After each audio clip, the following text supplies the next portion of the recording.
शिव पुराण अध्याय 5। तो दोस्तों, जैसा कि आप सभी जानते हैं कि सावन मास चल रहा है और इसमें शिव पुराण की कथा सुनने का महत्व बहुत अधिक होता है। ऐसा करने से शिव जी की कृपा आप सभी पर बनी रहती है। तो सावन मास में एक बार आपको शिव पुराण का अध्याय के जरूर सुनना चाहिए। तो आज की वीडियो में हम सुनाने वाले हैं आपको शिव पुराण का अध्याय 5। सूत जी बोले, सौनक, एक दिन चंचुला आनंद में मग्न उमा देवी के पास गई और दोनों हाथ जोड़कर उनकी स्तुति करने लगी। चंचला बोली, हे गिरिराज नंदिनी स्कंद माता उमा, आप सभी मनुष्यों एवं देवताओं द्वारा पूज्य तथा समस्त सुखों को देने वाली हैं।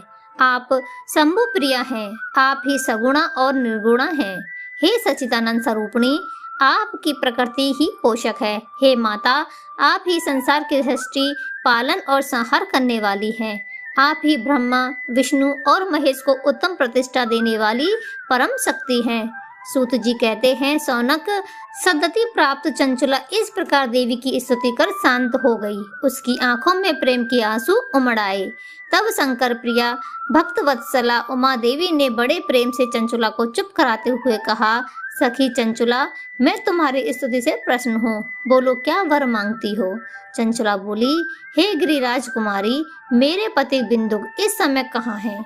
उनकी मृत्यु कैसे हुई, मुझे बताइए और कुछ उपाय कीजिए ताकि हम फिर से मिल सकें। हे महादेवी, मेरे पति एक शूद्र जाति वैश्या के प्रति आसक्त थे और पाप में ही डूबे रहते थे।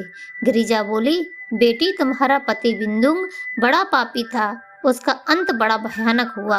वैश्या का उपभोग करने के कारण वह मूर्ख नरक में अनेक वर्षों तक अनेक प्रकार की दुख भोगकर अब शेष पाप को भोगने के लिए विंध्य पर्वत पर पिशाच की योनि में रह रहा है। वह दुष्ट वहीं वायु पीकर रहता है और सब प्रकार के कष्ट सहता है। सूत जी कहते हैं, सौनक, गौरी देवी की यह बात सुनकर चंचला अत्यंत दुखी हो गई। फिर मन को किसी तरह से स्थिर करती हुई दुखी हृदय से मां गौरी से उसने एक बार फिर पूछा, हे महादेवी, मुझ पर कृपा कीजिए और मेरे पापी पति का अब उद्धार कीजिए। कृपया करके मुझे वह उपाय बताइए जिससे मेरे पति को उत्तम गति प्राप्त हो सके। गौरी देवी ने कहा, यदि तुम्हारा पति बिंदुक शिव पुराण की पुण्यमयी उत्तम कथा सुने, वह इस दुर्गति को पार करके उत्तम गति का भागी हो सकता है। अमृत के समान मधुर गौरी देवी का यह वचन सुनकर चंचुला ने दोनों हाथ जोड़कर मस्तक झुकाकर उन्हें बारंबार प्रणाम किया तथा प्रार्थना की कि मेरे पति को शिव पुराण सुनाने की व्यवस्था कीजिए। ब्राह्मण पत्नी चंचुला के बार बार प्रार्थना करने पर शिव प्रिया गौरी देवी ने भगवान शिव की महिमा का गान करने वाले गंधर्व राज तुम्बुरो को बुलाकर कहा, तुम्बुरो, तुम्हारी भगवान शिव में प्रीति है। तुम मेरे मन की सभी बातें जानकर मेरे कार्यों को सिद्ध करते हो। तुम मेरी इस सखी के साथ विंध्य पर जाओ। वहाँ एक महाघोर और भयंकर पिशाच रहता है। पूर्व जन्म में वह पिशाच बिंदुक नामक ब्राह्मण मेरी इस सखी चंचुला का पति था। वह वैश्यागामी हो गया। उसने स्नान, संध्या आदि नित्य कर्मों को छोड़कर अपवित्र रहने लगा। क्रोध के कारण उसकी बुद्धि भ्रष्ट हो गई। दुर्जनों से उसकी मित्रता तथा सज्जनों से द्वेष बढ़ गया। वह अस्त्र शस्त्र से हिंसा करता था, लोगों को सताता और उनके घरों में आग लगा देता था। चांडालों से दोस्ती करता वह रोज वैश्या के पास जाता था। पत्नी को त्याग कर दुष्ट लोगों से दोस्ती कर उन्हीं के संपर्क में रहता था। वह मृत्यु तक दुराचार में फंसा रहा। मृत्यु के बाद उसे पापियों के भोग स्थान यमपुर ले जाया गया। वहां घोर नरकों को सहकर इस समय वह विंध्य पर्वत पर पिशाच बनकर रह रहा है और पापों का फल भोग रहा है। तुम उसके सामने परम पुण्यमयी पापों को नाश करने वाली शिव पुराण की दिव्य कथा का प्रवचन करो। इस कथा को सुनने से उसका हृदय सभी पापों से मुक्त होकर शुद्ध हो जाएगा और वह प्रेत योनि से मुक्त हो जाएगा। दुर्गति मुक्त होने पर उस बिंदुक नामक पिशाच को विमान पर बैठाकर तुम भगवान शिव के पास ले आना। सूत जी कहते हैं, सौनक, माँ उमा का आदेश पाकर गंधर्वराज तुम्बुरो प्रसन्नता पूर्वक अपने भाग्य की सराहना करते हुए चंचला को साथ लेकर विमान से पिशाच के निवास स्थान विंध्य पर्वत पर गया। वहां पहुंचकर उसने उस विकराल आकृति वाले पिशाच को देखा। उसका शरीर विशाल था, उसकी ठोड़ी बड़ी थी।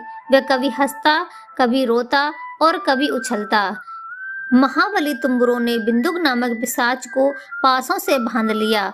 उसके पश्चात तुम्बुरो ने शिव पुराण की कथा बांचने के लिए स्थान तलाश कर मंडप की रचना की।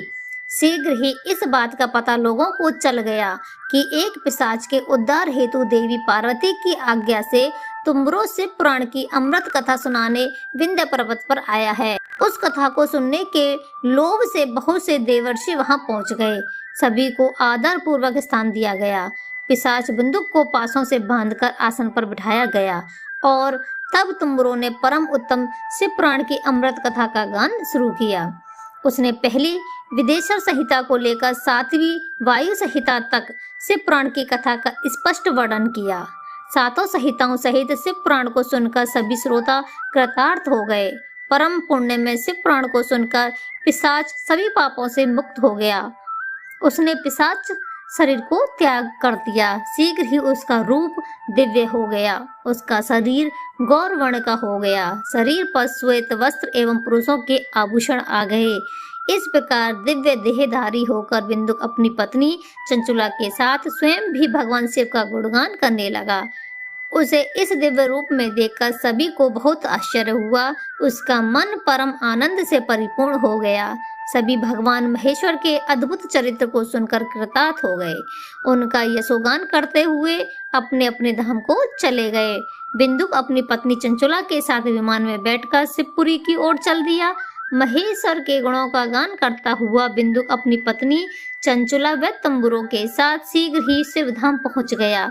भगवान शिव व देवी पार्वती ने उसे अपना पार्षद बना लिया। दोनों पति पत्नी सुख पूर्वक भगवान महेश्वर एवं देवी गौरी के श्री चरणों में अविचल निवास पाकर धन्य हो गए। आशा करती हूँ दोस्तों आप सभी को यह शिव पुराण अध्याय 5वां पसंद आया होगा। वीडियो देखने और सुनने के लिए आप सभी का बहुत बहुत धन्यवाद।